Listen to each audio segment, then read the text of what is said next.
አሜን። አምልኮን ዲፋይን ስናደርግ ወርሺፕ የሚለውን በግሪኩ እንግዲህ ለመጽሐፍ ቅዱስ ምሁር ለማውራት ያህል ነው እንጂ ባንሆንም ማለት ነው። ጌታ በረዳን መጠን ወርሺፕ ፕሮስኩኒዮ according to the strong concordance proskuneo means to kiss አንድን ሰው ስትስሙት ማለት በመሳም ሌብል ያለ መነካካት ነው to kiss እና ሰማት እንዳልሰማችሁት ፊት ታውቃላችሁ ነክታችሁት እንዳልነካችሁት አይሰማችሁ አምልኮ በዛ ልክ ነው አምላክህን አመለከው ማለት ተገናኘው ተነካካው ማለት ነው just you have touched him ማለት ነው እሱ ነክቶሃል ማለት ነው you have contacted with him ማለት ነው እና በጣም ዲፕ ነው እና አምልኮ ዝማሬ ብቻ አይደለም ብዙ ጊዜ ተመራችሁታል I know ግን ዛሬ አምልኮ እንደማይቋረጥ ተሳችሁ ትሄዳላችሁ ጌታ ይባረክ አሜን አምልኮ አይቋረጥ እኔ ሂብሩ ሸካ ይላል ሸካ means it is to serve ማገልገል እና ስታገለግሉ ወጥቶ መውረድ ማለት አይደለም ልማት አይደለም to serve ለምሳሌ እኔ ዛሬ እህቴን ሀዊን አንዳች የሚጎረስ ወይ የሚቆረስ እንጀራ ባወርሳት እና በምግብ ባገለግላት እንዳልበላች ልትቆጥር አትችልም ለምን it's already happened ማለት ነው ቀልድ አይደለም ማለት ነው እንዲሁ ደርሶ መመለስ አይደለም that's why Christianity is so special ክርስቲያኒቲ የሚለየው ከሃይማኖት በሙሉ ዓለምን ከሞሉት ሃይማኖቶች በሙሉ ክርስትና የሚለየው it is መነካካት አለው እንዳልሆነ ልታስቡት አትችሉም አምላካችሁ ተረት ሊሆንባችሁ አይችልም after you have encountered him and after you have touched him after that you have worshipped him then you are not be the same እንደነበረው ልትመለስ አትችልም ተነካክተዋል and you have served him and you have submitted everything physically and your mentality your attitude everything it's mission. This whole thing encompasses this all. Everything ሰውነትህን ገንዘብህን አቲቲዩድህን ይሄ የማይጨበጠውን በአይምሮና በነፍስ ውስጥ ያለውን በመንፈስ ሌብል ያለውን ነገር በሙሉ ለአምላክ ስታቀርብለት ማለት ነው that is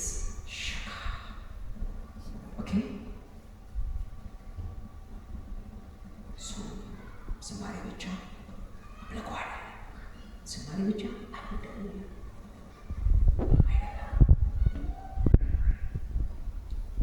ቀጥሎ መቼ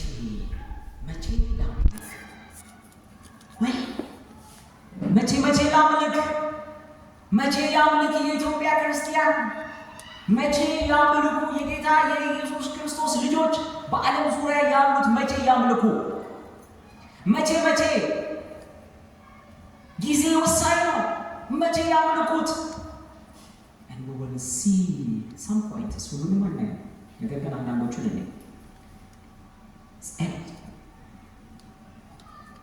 የተደረገላችሁ ነገር የመጀመሪያ የተደረገላችሁ ነገር እያሰባችሁ የተደረገላችሁ ነገር እያሰባችሁ አምልኩት ጥቅስን ውሰድ አንደኛ ሳሙኤል ምዕራፍ 12 ቁጥር 24 አንደኛ ሳሙኤል ምዕራፍ 12 ላይ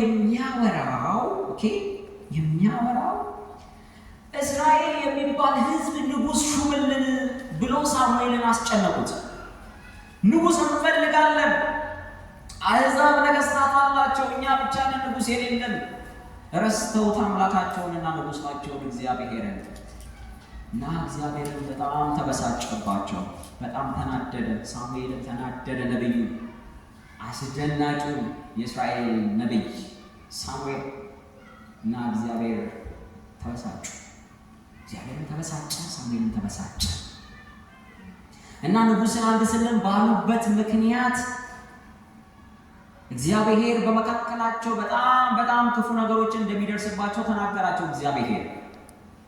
እና ሳሙኤል ወደ እግዚአብሔር ጸለየ። እግዚአብሔርን ስላሳዘናችሁት እግዚአብሔርን ማሳዘናችሁ ደግሞ በተግባር እንድታውቁት አንዳች ነገር በእስራኤል መካከል ሀፕን እንዲያደርግ እጸልያለሁ። ማለት ቲዮሪ አይደለም ማሳዘናችሁ። እኔ በመናገር ይሄ ቃል ስለሆነ ኦኬ የማይዳሰስ ስለሆነ ሪል ያልሆነ እንዳይመስላችሁ you have to see it ብሎ ጸለየ። እና ደመናና ነጎድጓድ ዝናብ ይዘንባል።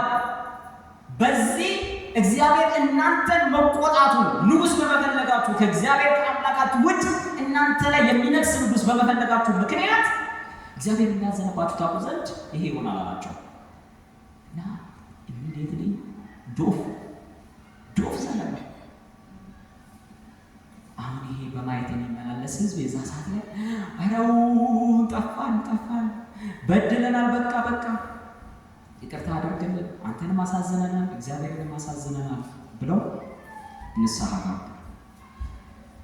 ከዛ በኋላ ሳሙኤል እግዚአብሔር እንዲህ ይላችኋል ብሎ ሲናገር የምናየውን ጥቅስ ነው። ቁጥር 24 ላይ ማነበላችሁ ብቻ እግዚአብሔርን ፍሩ ያደረገላችሁንም ታላቅ ነገር አይታችኋልና በፍጹም ልባችሁ በእውነት አምልኩት።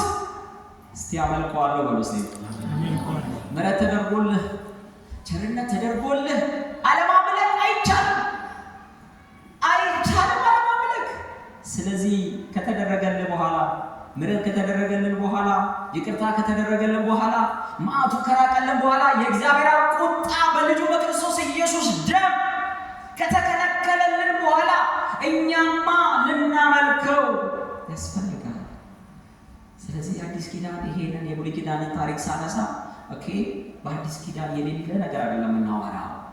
ተደርጎልናል። እኛም ልክ እንደነሱ እንዲህ ስላደረገላችሁ በቃ ንጉሳችሁንም ያዙት፣ ግን የእግዚአብሔርን ትእዛዝ ብቻ ጠብቁ አለ። በቃ እግዚአብሔር ንጉሥን እሾምላችኋለሁ፣ ነገር ግን ኮንሲኩዌንሱን ታዩታላችሁ። ኦኬ ዲስአድቫንቴጁን ታዩታላችሁ። በድላችኋል፣ አሁን ደግሞ ተመልሳችኋል፣ በቃ ይቅር ብያችኋለሁ፣ ንጉሳችሁንና እናንተ ቀጥሉ፣ ነገር ግን ሕጌን እንዳትረሱብኝ፣ ሕጌን እንዳትረሱ፣ እንደ ቃሉ ተመላለሱ፣ እግዚአብሔር ፍሩ። ከዛ በኋላ ሳሙኤል እግዚአብሔርን አምልኩት ብሎ ያዛቸው። ስለዚህ ምሕረት ከተደረገልህ በኋላ ማምለክ ግድ ነው። ኤፌሶን ምዕራፍ 2:10 ማየት እንችላለን። በበደላችሁና በኃጢአታችሁ ሙታን ነበራችሁ፣ እንደዚህ ዓለም ልጆች በአየሩ አለቃ ፈቃድ የሥጋችሁንና የልቡናችሁን ፈቃድ እያደረጋችሁ በፊት ተመላለሳችሁባቸው። አሁን ግን እግዚአብሔር በምሕረቱ ባለጠጋ ስለሆነ ከወደደን ከትልቅ ፍቅሩ የተነሳ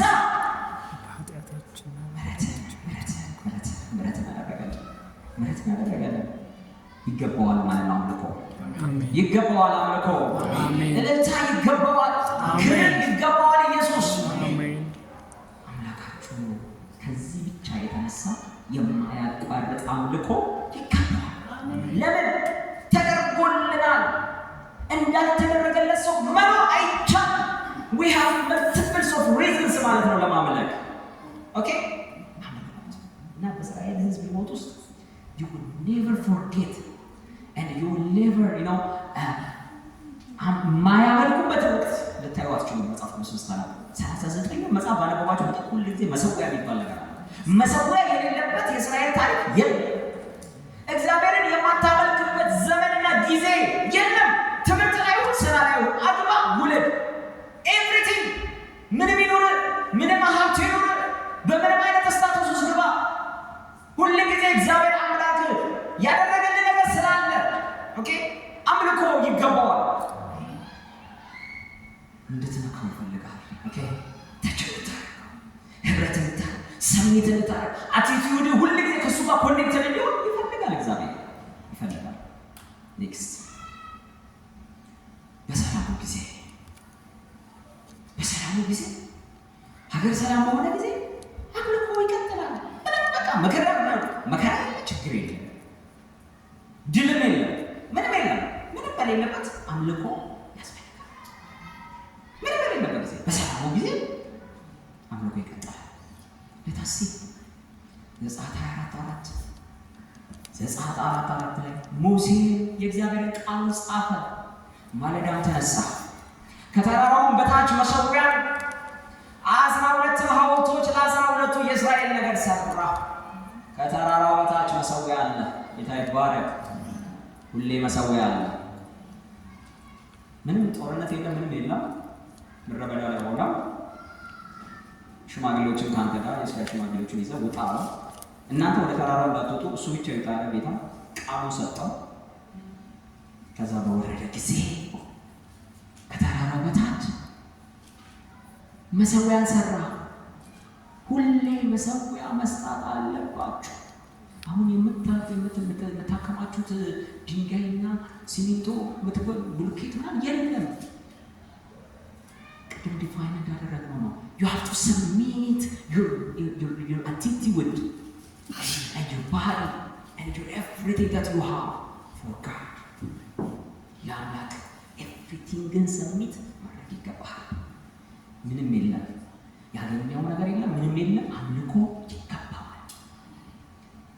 እግዚአብሔር እዚህ ጋር ወጥተህ ተራራ ስራ አላለም። ከዚህ ቀድመን ማየት እንችላለን። አባቶቻችንን እንያቸው እስቲ። አሁን እዚህ ጋር እንኳን እሺ ሕግ ሰጥቶታል። እግዚአብሔር አምላክን ብቻ አምልክ የሚል ሕግ ምናምን ይዞ ስለወረደ ታች የሰራው ምናምን ልትሉ ትችላላችሁ። ብዩ ከሪዝን አውጥ ባይዘቤ እንዳለ ነው የምታውቁት። አብርሃም ጋር እንሄዳ፣ አብርሃም ጋር እንሄድ የመከራውን ጊዜ ልለፈውና አብርሃም ኦኬ፣ አንደኛው አምልኮ ከድል በኋላ አብርሃም ዘፍጥረት 14:20 ላይ 318 በቤቱ ያሉትን ጎረምሳዎች ይዞ ኦኬ ሰራተኞቹን ይዞ ወንድሙ ሎጥ እንደተያዘ በሰማ ጊዜ በቤቱ ያሉ 318 ሰዎችን አስከትሎ ሄዶ 5 ነገስታቶችን ገሎ ኦኬ 318 ሰዎች እንደዚህ 5 ነገስታት የሚገለው በጣም እኮ በቃ ምንም ካልኩሌሽን አይመችም። ክርስቲያኒቲ sometimes it looks like crazy ነው ዋና ነው just it looks like ይመስላል እንዴት ሰዎች ድራቸው ምናምን ያስብላል። 318 ሰው ስንት ብርጌድ ያላቸውን ነገስታቶችን ገለው ወንድሙን አስጥሮ አሸንፎ ሲመጣ ምርኮ ማርኮ ሲመጣ ሄደው ማርኬት የረዳውን እግዚአብሔርን አምላኩን አረሳ። ምን አደረገ ካላችሁኝ ጠላቶችህን በእጅህ የጣለልህ ልዑል እግዚአብሔር መልከጼዴቅን አግኝቶት ባለ ነገር አብርሃም እግዚአብሔርን ሲያመልክ አብርሃምም ከሁሉ አስራትን ሰጠው ይላል። ስጠኝ ብሎታል እግዚአብሔር። ስጥ ስለረዳው ስላሸነፍ ስጠኝ ብሎታል አላለው። ግን ይገባዋል አምላኬ። ጋይስ ዩኒቱ ወይካ ምንም እንኳን በ21st or 22nd century ብንኖር እንኳን ምንም እንኳን በ21st century ብንኖር አይለወጥም። አምላክ አልተለወጠማ። ተለውጧል እንዴ? የአብርሃም አምላክ አይደለም ወይ? አምላክ የይስሐቅ አምላክ አይደለም ወይ? የያዕቆብ አምላክ ያው እግዚአብሔር before 1000 years የነበረው እግዚአብሔር እሱ አይደለም ወይ የኛ አምላክ? አባቶቻችን አድርጉ ሳይባሉ አምላካቸውን ባላቸው ነገር ሰሚት አድርገው ሲያመልኩ እናያለን። ጌታ ይባረክ። የድሉን እንመለስበታለን። ሌላኛው በመከራ ጊዜ ነው። በመከራ ጊዜ አምልኮ ለጌታ ሐዋርያት ሥራ ምዕራፍ 16 ቁጥር 25 የምታውቁት በጣም ፌመስ የሆነ ጥቅስ። በመንፈቀ ሌሊት ግን ጳውሎስና ሲላስ እየጸለዩ እግዚአብሔርን በዜማ እያመሰገኑ ነበር፣ እስረኞቹም ያደምጧቸው ነበር። እየጸለዩ እግዚአብሔርን በዜማ እያመሰገኑ ነበር። አምልኮ በእስር ቤት ይቀጥላል። በማናቸው ይታከ በትምህርት በጣም በቃ እኮ በትምህርት በቃ ማለት ምን የሚመች ነገር ምን አለ? ምን ኤግዛምፕል ስጣችሁ? በጣም የመጨረሻው የሚመች ታይም ነው። በጣም ማለት ነው እንዴ ሰው እስር ቤት እኮ እስር ቤት ካመሰገነ እልልካ እንዴ እግር ብረት ታስሮበት እየተገረፍ ዥልጥ እያደረጉ ለዛው ለምን አጋንንት አወጣ ተብሎ ካመለኩ የኛ በቃ የተመቸ ይገባዋል። አሜን። ይገባዋል። አሜን። ይገባዋል። አሜን። አምላካችን ይገባዋል። ተለወጠ። አብርሃምን አየህ፣ ይስሐቅ አሁን የአባቶቻችን የአብርሃምና የይስሐቅ የያዕቆብ አምላክ እናመሰግናለን እንላለን። እነሱ እንዳመለኩት እስቲ እንየው። ዘፍጥረት 26-25 ይሄ ይስሐቅ የሚባል ሰው የአባቱ የአብርሃም አምላክን ያረሳ ኦኬ ኤሴቅ ሲዘጉበት ስጥና ሲያረስ ሲል ከዛ መጨረሻ ረሆቦት ሲል ኦኬ በነገር ሁሉ ሲባርከው እግዚአብሔር የቆፈረውን ሁሉ ምንጩ ሲያፈልቅለት እግዚአብሔር ድልን ሲሰጠው ኧረ በቃ እንደውም ይሄ ሰውዬ ፈርተነዋል ብለው እስኪማማሉ ድረስ አሕዛብ አንተ አሁን ከኛ በላይ በጣም በርትተሃል፣ እግዚአብሔር አምላክ እጅግ በጣም ባርኮሃል፣ ስለዚህ ቃል ኪዳን ግባልን እያሉት አሁንማ ድል መጥቷል፣ አሁንማ ኮምፎርተብል ነኝ፣ አሁንማ ባለጠጋ ሆኛለሁ፣ ምን ያስፈልገኛል ብዬ ተዘልዬ የምኖርበት ህይወት አይኖረኝም። አባቶቼ ድልን ባገኙ ጊዜ አባቶቻችሁ ድልን ባገኙ ጊዜ እንደዚህ ያደረጉ። በዚያ መሰዊያን ሰራ። ሁሌ መሰዊያ ነው። ድል መጣ መሰዊያ ነው። ምንም የለም መሰዊያ ነው። መከራ ነው መሰዊያ አለ። ምስጋና፣ አምልኮ፣ እልልታው ይቀልጣል። የትም ቦታ መሰዊያን ሰራ። የእግዚአብሔርንም ስም ጠራ። ሃሌሉያ! እንዴት ደስ እንደሚል የእግዚአብሔርንም ስም ጠራ። በዚያም ድንኳን ተከለ። የይስሐቅ ሎሌዎች በዛ ጉድጓድ ማሱላ። ሁሌ መሰዊያ አለ። መሰዊያ ይቀጥላል እንጂ አሁን ገንዘብ ሲበዛለን ምናምን እዛ ኤርናሞል አካባቢ ሆነን እንዳልዳነ ሰው ኦኬ 5 ስታር እና 7 ስታር ሆቴል or 6 ስታር ሆቴል ምናምን አካባቢ ኦኬ ጥሩ ልብስና ጥሩ ጫማ ለብሰህ ምናምን ንጽግብድ አድርገህ ምናምን የምትመላለስበት ህይወት አይደለም። እግዚአብሔር ያንን ይጠራዋል እያልኩ አይደለም። ነገር ግን you have to submit everything። ረስተኸው አምላክን ከሀሳብ አውጥተኸው ባለጠጋ ሆኛለሁ I can afford it ብለህ አፎርድ ስለምታረግ ብቻ ኦኬ ነፍሴ ቤጠች ካልካት ሶንግ ሁሌ መሰዊያ አለ። አምላካቸው ነው ሰለብሬት የሚያደርጉት። ኦኬ ያኔ ሊዝናኑበት ነገር ስለሌለ ጠፍቶ መስላቸው ኑ ምናምን ብሎ ደግሶ ዘፈን ማዘፈንና መደነስ አይችልም እንዴ? የሚከለክሉ አለ ወይ? ከይስሐቅ በፊት 1000 ዓመት በፊት አይደል እንዴ? በነኖህ ጊዜ ምናምን አይደል እንዴ ሰው ሲደንስ የነበረው አይደል እንዴ? he's able to do that። ግን አምላኩ ትልቅ ሆኖበታል ማለት ነው። he loves his God። አምላኩን ይወደዋል ማለት ነው። እስቲ አምላኬን ወደዋለሁ ብለህ እስቲ ኢየሱስን ወደዋለሁ ብለህ ስለዚህ አመልከዋለሁ ብለህ አላቋርጥም ብለህ ሃሌሉያ አሜን። የአባቶቻችን የአብርሃም የይስሐቅ ከዛ ደግሞ የያዕቆብ አምላክ ያዕቆብ ተረከዝ ያዡ እሱ ራሱ እግዚአብሔርን አምልኳል። ድልን ካገኘ በኋላ እግዚአብሔርን አምልኳል።